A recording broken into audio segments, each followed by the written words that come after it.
Quiero entregar a la congregación, antes de comenzar la reflexión bíblica, saludos de vuestros hermanos en la Iglesia Evangélica Unida de la ciudad de Vigo. La iglesia inicialmente más antigua de la ciudad. Hemos cumplido este año pasado 145 años y ahora mismo 10 años de Iglesia Unida, que es la unión de dos iglesias, la más antigua de la ciudad y otra iglesia. Es decir, voy a explicarlo para que se entienda. De la iglesia de hermanos, la más antigua de la ciudad, y de la iglesia primera bautista de la ciudad de Vigo. Se han fusionado las dos y Dios está bendiciendo tremendamente ese ministerio. La iglesia está en desarrollo, se abrieron nuevos lugares de culto y ahora mismo estamos con un problema serio que es capacidad en el templo. Ya no podemos entrar más ahí y la iglesia ha adquirido un lugar para construir, y pido que oréis por esto, solo es una información, para construir lo que será nuestro templo futuro con más o menos 1.200 localidades. Dios es bueno y Él ha dicho: quiero que sean uno. Y cuando tú rompes la dinámica y te ajustas a Dios, Dios hace su obra. No tenemos que correr ni hacer nada más. Ahora, dicho esto, mis queridos hermanos, no venisteis esta mañana para escuchar informes de obra, aunque es bueno escuchar lo que el Señor hace, pero estoy convencido a lo largo de mi etapa pastoral, estoy al término de ella, 40 años de pastorado en la misma iglesia, y ahora mismo estoy retirándome del pastorado ejecutivo. Estoy disfrutando tremendamente, no tengo reuniones el martes ni el miércoles.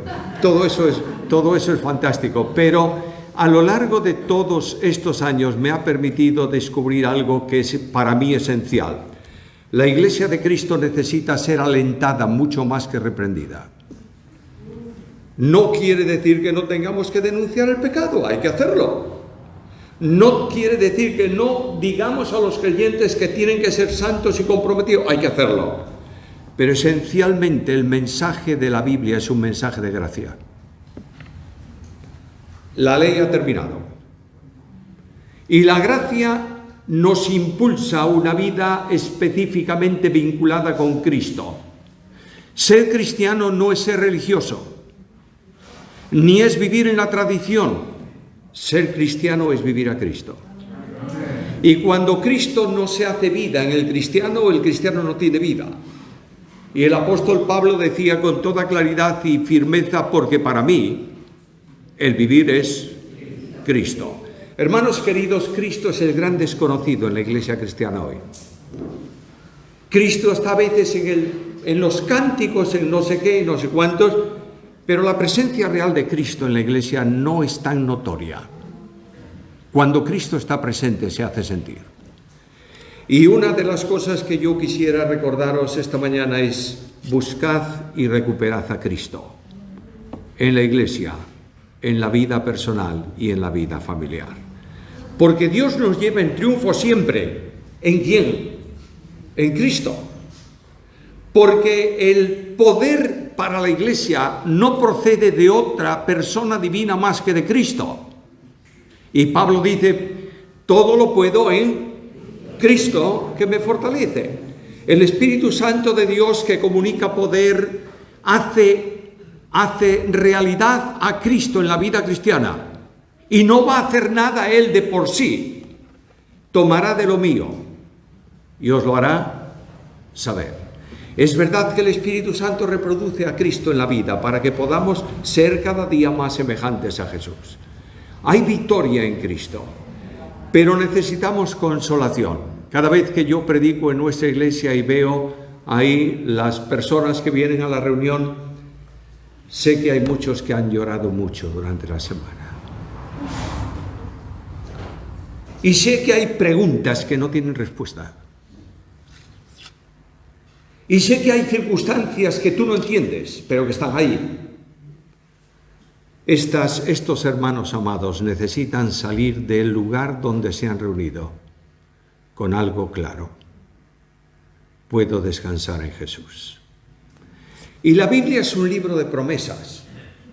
Y quiero llamar vuestra atención a una de las promesas más breves, pero más importantes de la Biblia, que está en la epístola de Santiago, en el capítulo 4 y en el versículo 6. Carta de Santiago, capítulo 4, versículo 6, y de todo ese versículo voy a tomar solamente la primera línea. Si notáis, hay aliento antes de reprensión, porque ese versículo tiene reprensión también al final, pero comienza con aliento y dice, refiriéndose al Señor, pero Él da mayor gracia. Aquí tenemos la fuente de la provisión. La gracia es la esencia y la realidad de la salvación. Los hombres se salvan por gracia mediante la fe. El primer hombre de la historia de la humanidad, no sé cuándo, que fue salvo, fue por gracia mediante la fe. Y todos los que se salvan en el tiempo de hoy se salvan por gracia mediante la fe. Y el último hombre que se salve antes de cielos nuevos y tierra nueva se va a salvar por gracia mediante la fe. No hay otro camino. De manera que la gracia impregna la Biblia. La Biblia no es un libro de normas, es un libro de gracia. Y cada una de las normas bíblicas están rodeadas de gracia.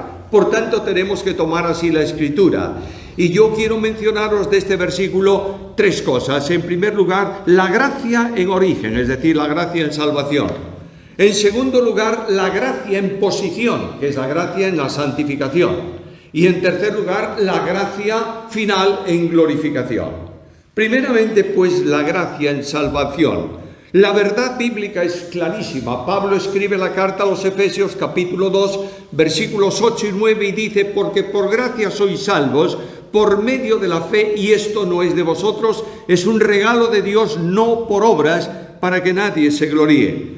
Ahora, cuando yo veo esta expresión de Pablo, tengo que preguntarle a Pablo y preguntarle a la Biblia, ¿y esto de la gracia cuándo y de qué manera se produce? Y la Biblia me lleva inmediatamente al origen de la salvación. Cuando Dios sale de sí mismo, es decir, Dios es un ser que existe eternamente en tres personas, la persona del Padre, la del Hijo, la del Espíritu Santo, pero Dios vivió en valga la expresión Dios vive en la intimidad personal de su ser y nadie le conoce porque no se había exteriorizado. Y un buen día, y estoy hablando de tiempo en relación con eternidad, un buen día Dios dice, salgámonos del interior de la Trinidad y volquémonos al exterior, que nos vean. Y claro, Dios crea, ¿verdad? Sí, es verdad. Pero la primera manifestación de Dios antes de crear fue la decisión de salvar al hombre. Dios no actuó en salvación porque el hombre cayó o iba a caer. Dios es soberano. De manera que antes de que el hombre fuese creado, Dios manifestó su gracia destinada a la salvación del pecador. Y voy a la Biblia y leo estas palabras: quien nos salvó y llamó con llamamiento santo, no conforme a nuestras obras, sino según su propósito y la gracia que nos fue dada en Cristo Jesús. ¿Cuándo? Antes de los tiempos de los siglos. Y esta expresión, este hebraísmo, significa antes de que el tiempo fuese contado, Dios determinó salvar al hombre.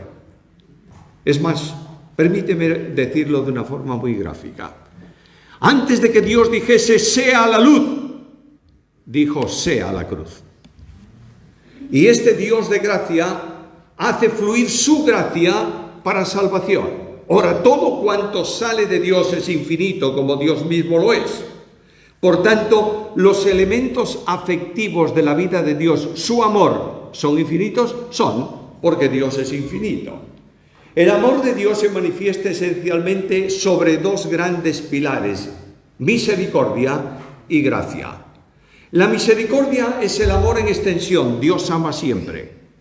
Es verdad que la palabra misericordia viene del latín miserere, que significa miseria, y cor, que significa corazón. Por tanto, misericordia es pasar la miseria de otro por el corazón y actuar de esta manera. Así que los ciegos en el camino no pidieron gracia. ¿Qué pidieron? Ten misericordia. Es decir, mira mi ceguera y pásala por tu corazón y actúa conforme a mi necesidad. Y Dios lo hizo. La misericordia según dice el profeta Jeremías en Lamentaciones, es nueva cada mañana. Por tanto, ayer me acosté. ¿Sabéis? Yo ya voy un poco mayor, no viejo, un poco mayor. Voy un poco mayor y los mayores a veces nos ponemos insoportables. Preguntarle a Susana. Cuando a veces, dice que sí, ¿veis? Esto, cuando a veces se levanta y yo estoy de esa forma mayor, digo yo, ¿sabéis lo que me dice como buena argentina? Estás rayado. Bueno, estoy rayado. Esto, yo me acosté ayer, un poco enfadado porque no encontraba alguna cosa que se me había quedado en España. No es un buen comportamiento. ¿Dios me amaba? Sí. ¿Y esta mañana me he levantado? ¿Me sigue amando? Sí. ¿Y cuando tropiezo y caigo, me sigue amando? Luego la misericordia es el amor en extensión. Dios ama siempre. La gracia es el amor en descenso. Siempre que encuentras gracia hay descenso en torno a la gracia. Pongo dos simples ejemplos. Juan 1:14, ya que el Verbo fue hecho carne y habitó entre nosotros y vimos su gloria como del unigénito del Padre lleno de gracia. El Dios de la gloria viene al encuentro del hombre, descenso. 2 Corintios 8:9, porque ya conocéis la gracia de nuestro Señor Jesucristo, que por amor de vosotros se hizo pobre, siendo rico, para que vosotros por su pobreza fueseis enriquecidos. Luego, la gracia es el amor que obliga a Dios a descender al encuentro del hombre. Oye, qué expresión tan tremenda. ¿Quién va a obligar a Dios? Dios se obliga a sí mismo. Y porque Dios sabe que el hombre no tiene interés en él. Y porque sabe, como dice Pablo en Romanos 3:10, que no hay justo ni a uno, no hay quien entienda, no hay quien busque a Dios. Es Dios que viene a buscar al hombre. Y en Lucas 19:10 leo esas palabras: el Hijo del Hombre vino para buscar y salvar lo que se había perdido. La gracia obliga a Dios a venir al encuentro del hombre en un diálogo afectivo y personal. Cuando tú lees la historia de Dios en el Antiguo Testamento y vas al Sinaí, Dios dice a Moisés: pon un cerco delante del monte, nadie se le ocurra venir aquí, porque el que pase ese lugar va a morir. Es el Dios Santísimo que dice: yo soy santo, vosotros sois pecadores. Y vengo al Nuevo Testamento, ¿es el mismo Dios? El mismo. Pero la obra de la cruz se ha producido. Y Dios viene para dialogar conmigo en un idioma que puedo entender. Y se hace hombre. Y viene para hablar conmigo discurso de Dios con garganta de hombre. Y viene para darme un abrazo de Dios con brazos de hombre. Y viene para correr mi camino. Y viene para sentir mis miserias. Y viene para llorar mis lágrimas. Y viene para morir mi muerte. Esta es la gracia. Y si la gracia de Dios es infinita, ¿dónde la colocamos? Porque no hay hombres, no hay creación. ¿Dónde ponemos todo ese recurso de gracia? Bueno, en un recipiente infinito que es la segunda persona de la deidad. Y cuando Cristo viene al mundo, lo hemos visto lleno de gracia y de verdad. Dios viene a nuestro encuentro y Dios salva. Y la Biblia me dice que cuando el pecado abundó, sobreabundó la gracia. Y Dios viene al encuentro mío para darme esperanza, porque la esperanza no son cosas que vienen en la Biblia. ¿Esperamos que Cristo venga hoy? Amén. ¿Esperamos la Jerusalén celestial? Sí. ¿Y las calles de oro? Claro. ¿Y lo que tú te imagines? Esa no es la esperanza. Eso es parte de la expresión de la esperanza. Pero la Biblia dice: Cristo es en vosotros esperanza. Luego la esperanza está vinculada a Cristo. Y si tú no tienes a Cristo, no tienes a Dios, porque no tienes esperanza. ¿Me estás entendiendo lo que quiero decir? Por tanto, Dios da esperanza. Y yo miro esta mañana a la cruz en expresión de gracia. Hay un libro que amo tremendamente. ¿Domingo pasado? ¿Fue el domingo pasado? ¿O el anterior? Domingo pasado, no, estaba en un anexo. El domingo anterior. Predicaba en la iglesia y desde el púlpito dije al librero: ¿Tienes el Peregrino ahí, ejemplares del Peregrino? Sí, tengo. Bueno, ¿quiénes de la congregación no lo han leído? Unos cuantos. Venga, cada uno a comprarse un libro del Peregrino y a leer el Peregrino. Hoy no se lee el Peregrino, ¿verdad? No, que va, no se lee casi nada. Pero el Peregrino es impresionante, es una descripción parabólica de el tránsito de un creyente desde la ciudad de perdición a la gloria. Y ahí hay un capítulo impresionante en donde cristiano que había oído el Evangelio por fin sube un montículo y ahí está la cruz y descubre la cruz de Cristo y su gloria, y él viene con su carga de pecado sobre sus espaldas, atado con correas en el pecho. Es todo un ejemplo, una ilustración, y de pronto la cruz. Y cuando él ve a Cristo, la cruz, y cree en Cristo, la carga se desata y rueda por la ladera de la colina y se pierde en un sepulcro.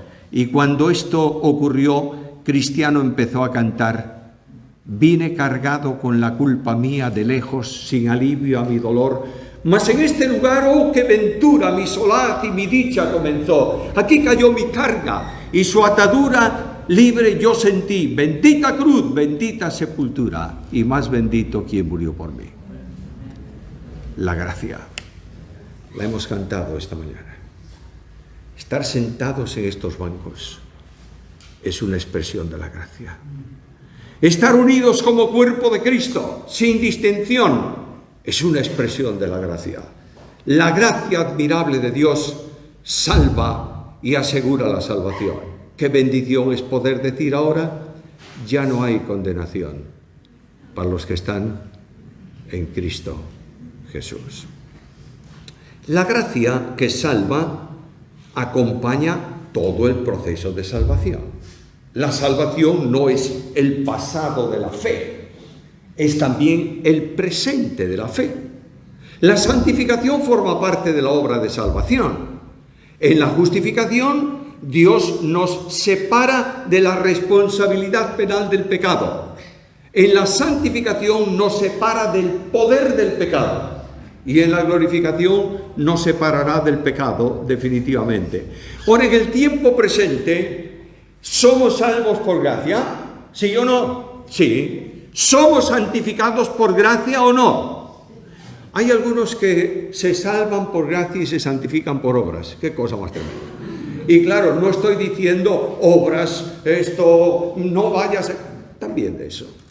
Pero las obras de mi tradición, que me afirman en mi identificación.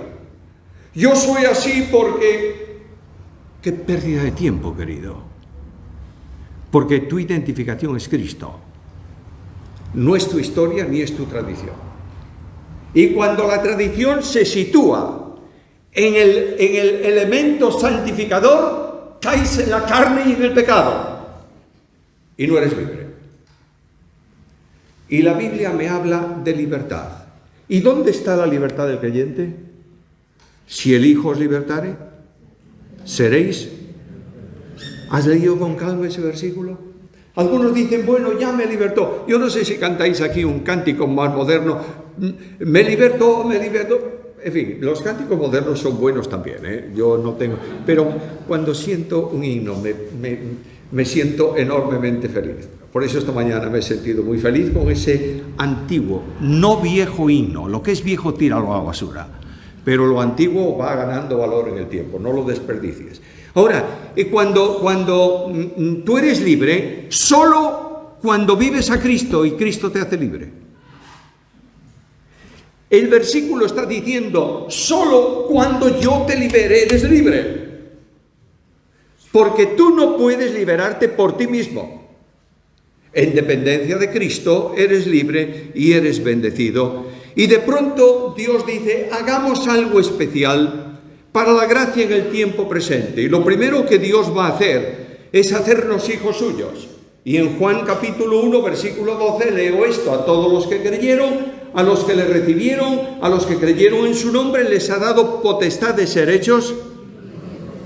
No hay creyentes hijos de un nombre y de otro nombre, solo hay hijos.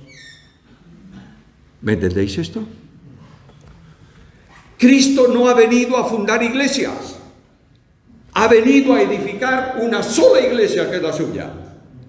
Bueno, es que se llaman de esto. Yo tengo un hermano que no se llama como yo, pero es mi hermano. Y somos de la mismísima familia. Y yo no le digo a mi hermano, no, tú no, porque tú eres... No, somos hermanos, ¿entendéis esta bendición? Por tanto, nos hace hijos, adoptados en Cristo. Y nos ve como hijos porque estamos en el amado Hijo, en quien Dios tiene complacencia. ¿Es verdad que tenemos que ser santos o no? Sí, pero todos nuestros pecados han sido extinguidos en cuanto a responsabilidad penal en el Hijo. No debo pecar. Es más, cualquier vez que yo peco, estoy ofendiendo a lo que costó infinitamente a Dios la sangre de su Hijo. ¿Me estáis siguiendo? No hay licencia para pecar. La vida de santidad no es una opción de vida cristiana, es la única forma de vida cristiana. Es verdad, pero estamos en la carne, es decir, la carne viene sobre nosotros, tenemos nuestra vieja naturaleza, ¿vamos a pecar? Claro que vamos a pecar. Pablo dice, yo no lo he alcanzado. Y era Pablo que lo estaba diciendo. Pero cualquier situación de pecado en la vida del creyente se resuelve, dice Juan, confesando. Y la restauración de la comunión se produce. Y lo sorprendente es que a este grupo de pecadores Dios nos invita a entrar al trono de la gracia, antes vetado. Porque la obra de la cruz hizo un cambio. El trono de juicio se ha cambiado en trono de gracia para nosotros. Y podemos entrar para obtener el socorro oportuno. Ahora, algo más hizo Dios en la gracia. Dice, vamos a constituir un pueblo sacerdotal que ofrezcan sacrificios espirituales. Y Cristo lo dijo con toda claridad a la mujer samaritana. Qué extraño es la Biblia, ¿verdad? Y qué extraño es Cristo. Me sorprende. Resulta que habla de nuevo nacimiento con un religioso, conocedor de la Biblia y aferrado a su formalismo. Y habla de adoración con una samaritana. Bueno, es que Dios es así, para enseñarnos lo que nosotros tenemos que aprender. Y Cristo le dijo, el Padre está buscando adoradores que adoren. Aquellos israelitas, se levantaba un israelita por la mañana y dice, bueno, voy a agradecer a Dios, voy a llevar un holocausto. Y tenía que buscar su cordero, y tenía que ir corriendo al templo, y tenía que buscar al sacerdote, y era un problema. Y de pronto Dios dice, terminó. Desde ahora no tienen que correr al templo, son templo. Templo de Dios en espíritu. Desde ahora no tienen que buscar un sacerdote, son sacerdotes. Y tampoco tienen que buscar sacrificio. Presentad vuestros cuerpos en sacrificio. ¿Sabes lo que ocurre? Que la adoración ha dejado de ser una actividad para convertirse en una actitud. No tenemos razón para no adorar siempre. Dios nos hace hijos, nos hace sacerdotes y nos hace en un proyecto de vida semejantes a Jesús. El Padre ha predestinado a los creyentes para que seamos hechos conformes a la imagen de su Hijo. De otra manera, o tienes la imagen de su Hijo o no entras en el cielo. Muchas veces ilustro esto, permitidme si lo escuchasteis alguna vez, pero ilustro esto de esta manera. Cuando tú visitas un país que no es el tuyo, el otro día llegábamos ahí al aeropuerto y estaba eso abarrotado de gente, tú vas, y a mí me encanta ver a la gente. Se acerca al policía en inmigraciones y lo que el policía le pide, ¿qué es? El pasaporte. Y es muy interesante notar que casi siempre el policía primero está más lejos, hay un cristal ahí delante, y por regla general está un pelín más bajo su mesa de trabajo. Y tú ves a la gente que hace así. Es instintivo. A ver si la fotografía de ese pasaporte, cuando yo la hice era delgadito, ahora soy gordo, bueno, tenía barba, ahora no la tengo. Y el policía abre el pasaporte, te mira un par de veces y dice, bueno, puede ser que sea.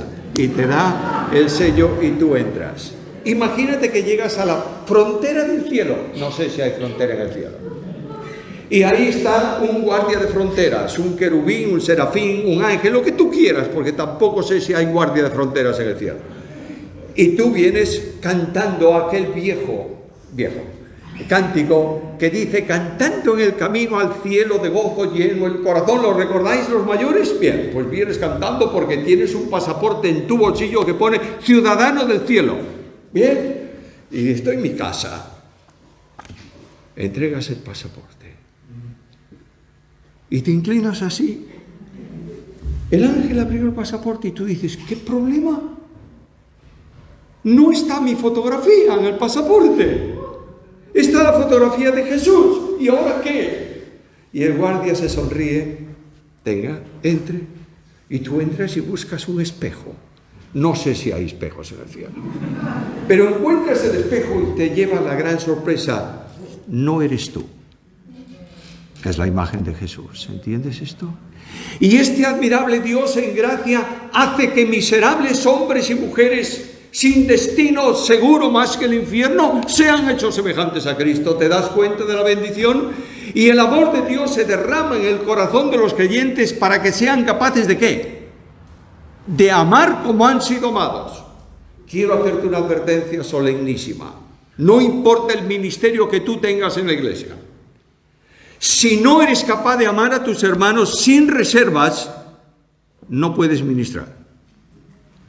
Porque en la carta primera a los Corintios, capítulo 13, el apóstol dice que si tengo todo y no tengo amor, vengo a ser como metal que resuena, címbalo que retiñe. ¿Sabes lo que dice Pablo? Es ruido que molesta a Dios y molesta a la iglesia. Por tanto, tenemos que amar. Necesariamente el amor no se nos ha dado, se ha derramado, inundándonos para amar sin límites a cada uno de nuestros hermanos y también a los que no nos son muy gratos, capaces de servir y capaces de ser santos. ¡Qué transformación!, ¿verdad? Bueno, parece ser que entonces la vida cristiana debiera ser un camino de color de rosa. He creído en Cristo, ya, no hay problemas. Soy feliz para nada. Pero Cristo dijo algo muy serio. En el mundo tendréis aflicción. Bueno, Señor, entonces lo que podemos hacer es separarnos del mundo. Tampoco. Porque todo aquel que quiera vivir piadosamente en Cristo Jesús recibirá per se, fuera y dentro. El carácter de Cristo produce la repulsión de todo aquello que no es Cristo. Entre otras cosas, la repulsión de la religión. Escúchalo bien, por favor. Cuando tú no tienes a Cristo y vives solamente el ambiente religioso, eres incapaz de entender a nadie. ¿Por qué? Porque no son como tú. Y tú estás formando un pueblo de Dios a tu imagen, no a la imagen de Cristo. ¿Me estás entendiendo esto? Y ahí tienes todos los problemas, grandes y pequeños, que se producen dentro de la iglesia. Mi experiencia es muy directa en este sentido. En España ha habido un movimiento hace años en donde un grupo de pastores jóvenes en aquel tiempo dijimos, esto no puede ser. La tradición nos está anulando y agobiando. Tenemos cargas que nadie puede soportar. Vamos a dejar libertad, manteniendo Biblia. ¿Me entendéis? La Biblia no puede ser. Y ahí, ¿qué problemas he tenido yo? He tenido tales problemas que un día por la mañana, lo recuerdo perfectamente, me levanté y no tenía ganas de orar ni de leer la Biblia. Y entré en mi despacho y dije, Señor, tú ves cómo estoy. Y abrí la Biblia y me puse a leer el Salmo de siempre. ¿Sabes cuál es, verdad? El 23. Dije, Señor, necesito aliento, un poco de aliento, y empecé a leer: Jehová es mi pastor, nada me faltará. En lugares de delicados pastos me hará descansar, junto a aguas de... Y me di cuenta de que yo estaba leyendo el Salmo mecánicamente y estaba pensando en el problema. Y dije, Señor, ayúdame, voy a leerlo en alto. Empecé a leerlo en alto. El Salmo no me decía nada hasta que llegué al versículo 5. Aderezas mesa delante de mí en presencia de mis angustiadores. Y es como si Dios me estuviese diciendo, a la luz del versículo: ¿qué tienes a tu alrededor, Samuel? Angustiadores, Señor. ¿Y qué te están haciendo? Angustiándome. Y Dios me dijo, es su oficio. No van a cambiar, son así. Pero Señor, mira que están, no te preocupes de ella. Y Dios apartó con su mano a los angustiadores y puso una mesa. Me dijo, siéntate, vamos a charlar tú y yo.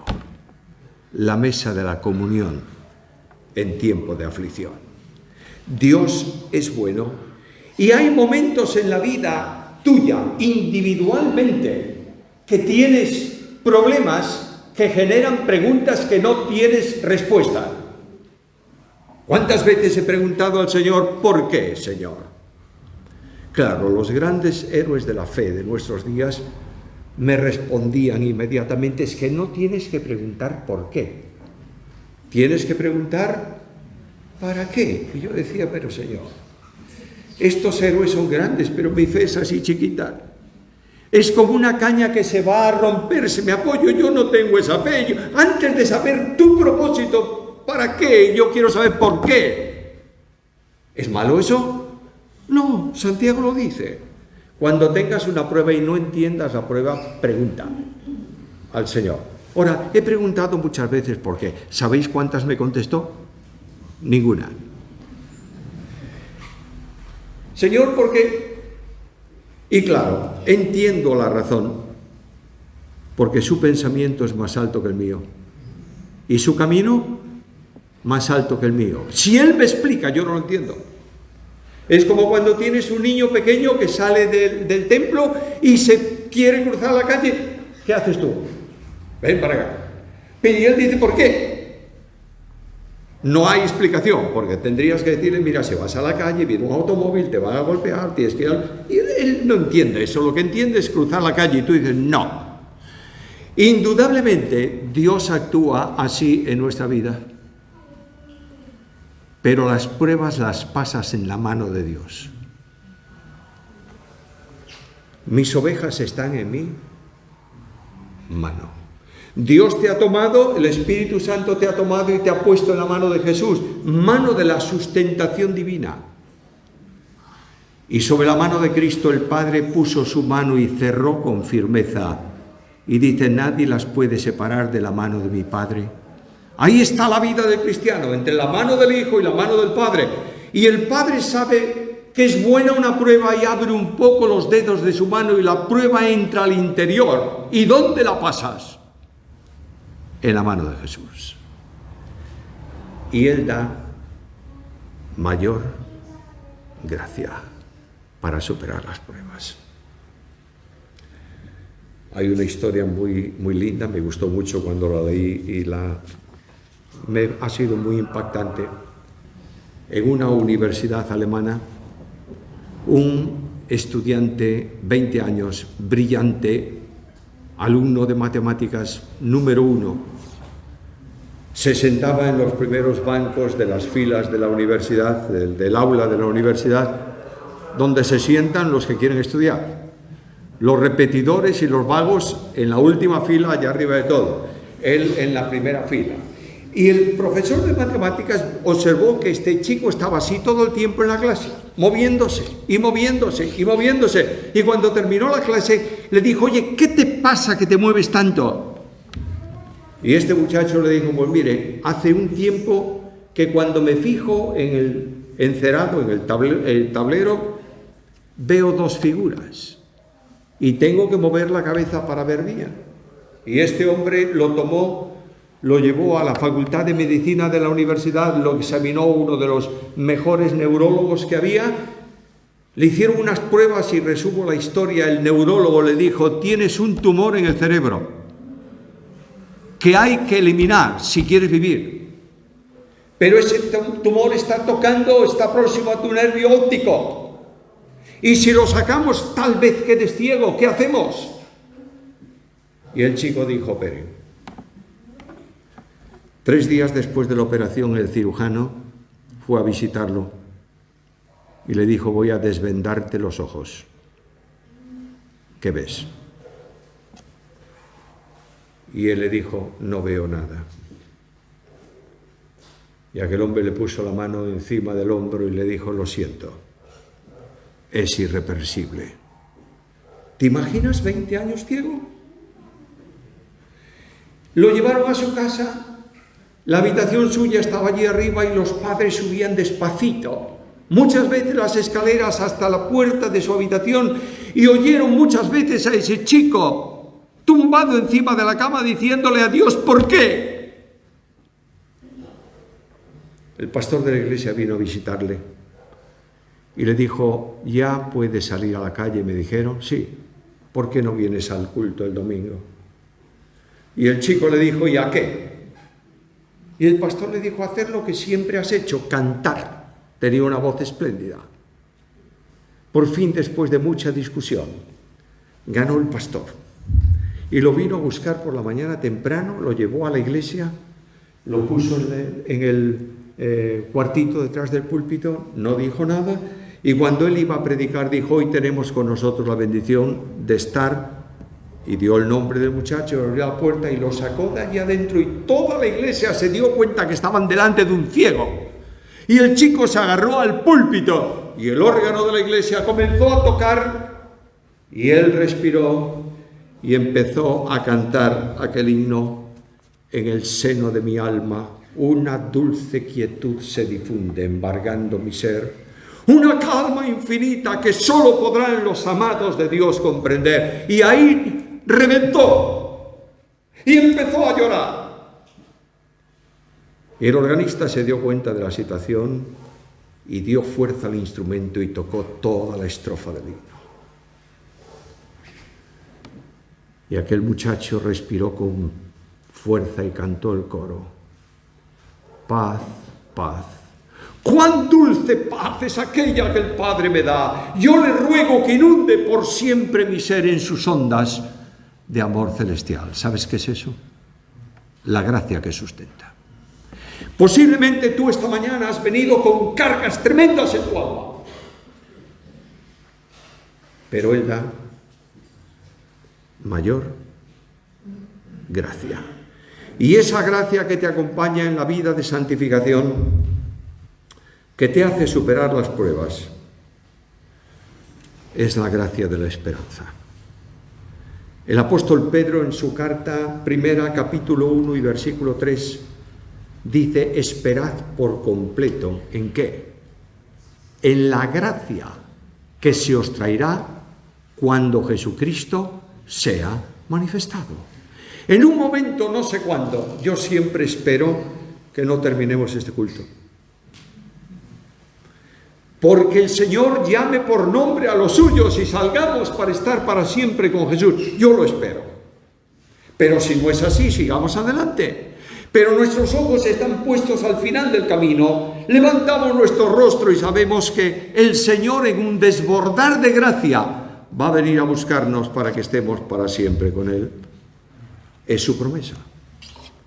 No se turbe vuestro corazón. Creéis en Dios. Creed también en mí. En la casa de mi Padre muchas moradas hay. Si así no fuera, os lo hubiera dicho: voy a preparar lugar para vosotros. Y si me fuese y os preparase lugar, vendré otra vez y os tomaré al cielo. No, a mí mismo. ¿Notas? Esperanza Cristo. De manera que os tomaré a mí mismo, para que donde yo estoy, vosotros estéis conmigo. Y esta mañana cierras tus ojos y dices: ¿y cómo será aquello? y te vas a Apocalipsis capítulo 21. Y ahí tienes la descripción de la ciudad celestial. Y tienes una ciudad enormemente grande. Haz el cálculo en tu casa. Hoy es un día excelente para hacer matemáticas, domingo por la tarde. Lees el capítulo 21 de Mateo y abres las medidas que te da allí, las conviertes a metro y te va a dar una ciudad que tiene más o menos 2.100 por 2.100 por 2.100 kilómetros. 2.000 kilómetros de ciudad. Pues sí. El problema no es una ciudad largo y ancho 2.000 kilómetros. Eso pudiera ser que con la tecnología actual pudiera fabricarse. Bueno, pudiera ser, no lo sé. Pero 2.100 de alto. Eso sí que escapa de toda la matemática posible y de toda la posibilidad humana. Porque estaremos con Jesús, perdóname que lo diga tan coloquialmente, cómodamente instalados. Algunos piensan que el cielo va a ser un vestidito blanco de lino fino, una nube cómoda para sentarte, un arpa de oro y cantando per secula seculorum. ¡Qué aburrimiento! Dios está preparando un sitio cómodo. Uno de los problemas que tenemos en Buenos Aires y en todas las ciudades del mundo, pero en España más, porque las ciudades españolas no crecen así, crecen así. Entonces el problema que tienes, ¿sabes cuál es? Gente. Cuando llega la época de Navidad, hace 1 año o 2 años, Susana, estábamos en la iglesia, en la oficina, y me dice, oye, ¿podemos salir hoy un poco antes? Bueno, ¿cómo no? ¿Y a dónde quieres ir? Quiero ir, y me cita el nombre de una calle peatonal. ¿Ahora? Sí. Bueno, vamos. ¿Vigo es una ciudad totalmente llana? No. La excepción es que haya una calle llana. Vigo está edificado en 5 montes, se subida y bajada, subida y bajada. Salimos de la iglesia y fuimos caminando y de pronto la bajada que da a la calle esa peatonal. Y yo le dije a Susana, ¿y tú quieres ir ahí? Solamente eran cabezas en esa calle, llena de punta a punta. ¡Qué incomodidad!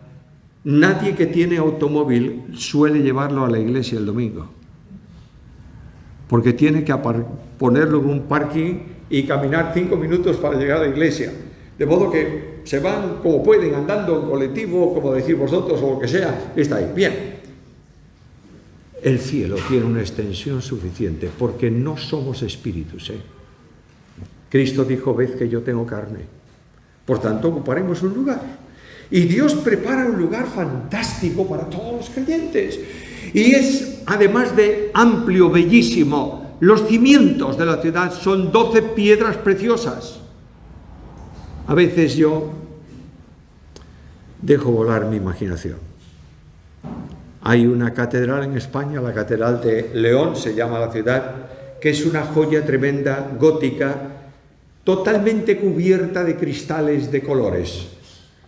Tú ves esa catedral bellísima de día, cuando el sol está nublado es diferente, pero es hermosísima cuando tú te acercas de noche a ella desde la calle y están las luces encendidas. Parece una joya ahí brillando. Imagínate los cimientos de la ciudad iluminados por la luz del Cordero. ¡Qué belleza! ¡Qué impresión! Pero pregunto también cuál es la condición moral de la ciudad. Y me dice, mira, no hay llanto, ni clamor, ni dolor, ni muerte. Y me está diciendo todas las miserias de esta vida quedan canceladas en la ciudad. Y la gracia me hace respirar esta mañana un aire del cielo.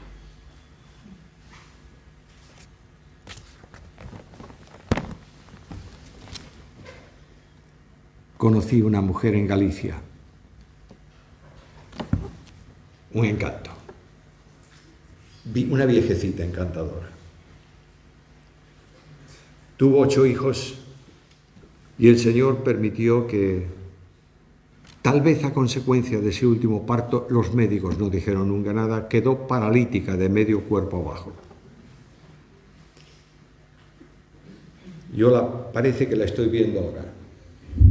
Pelo blanco, con una trenza grandota, siempre no sé cómo llamáis aquí, un mandilón, un delantal, con 2 bolsillos, un lápiz tinta, que tampoco sé si sabéis lo que es, lo voy a decir enseguida, su Biblia y su himnario, sentada debajo de un árbol en el verano en Galicia.